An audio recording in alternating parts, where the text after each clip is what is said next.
সব শহীদের রক্ত বৃথা হয়ে যাবে যদি আমরা এই পতিত স্বৈরাচারকে বাংলাদেশের রাজনীতির অঙ্গন থেকে আমরা যদি চিরতরে উৎখাত করতে না পারি। সেই তাদেরকে কিছু টাকার লোভে, নিজের দল ভারী করার লোভে যদি কেউ আশ্রয় দেন, মনে রাখবেন তারা এই শহীদের রক্তের সাথে বেইমানি করছেন। কেউ আপনাদের ক্ষমা করবে না। বিএনপি সেই রাজনৈতিক দল যে বিএনপি বাংলাদেশের রাজনীতিতে নতুন নতুন সংস্কার করেছে, নতুন নতুন পরিবর্তন এনেছে, গণমুখী উন্নয়ন করেছে।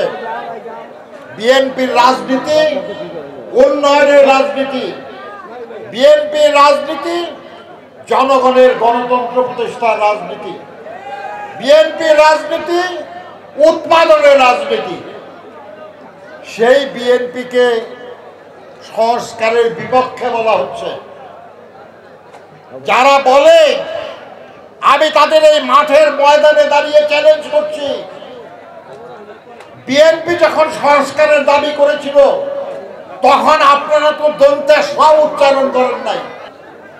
আজকের এই সরকার যতগুলি সংস্কারের জন্য কমিটি করেছে, যতগুলি প্রস্তাব করেছে, একটা বের করেন যেটার আগেই আমরা বিএনপির পক্ষ থেকে বলি নাই।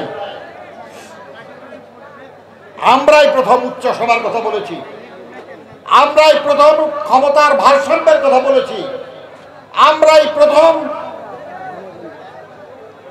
আপনার বিচার বিভাগের সংস্কারের কথা বলেছি।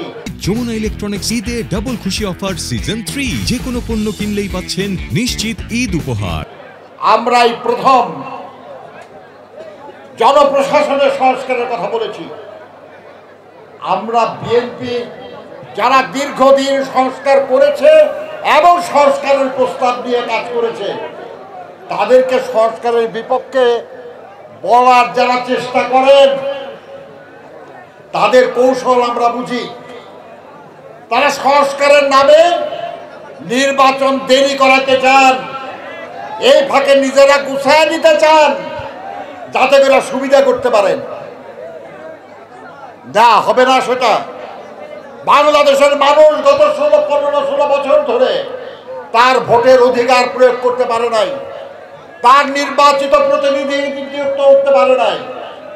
তারা তার ক্ষমতা প্রয়োগ করতে চায়। কিন্তু আমরা এটাও বলি যে সেই ক্ষমতা প্রয়োগের জন্য, একটা সুস্থ পরিবেশ সৃষ্টির জন্য যা যা সংস্কার দরকার সেটা এখনই করা লাগবে। ওরা চেয়েছিল এই 17ই আগস্ট, আগামী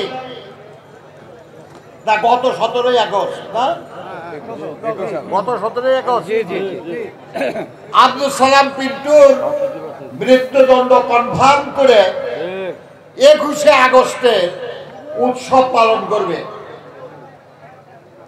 খারাপ লোকের ইচ্ছা পূরণ হয় না,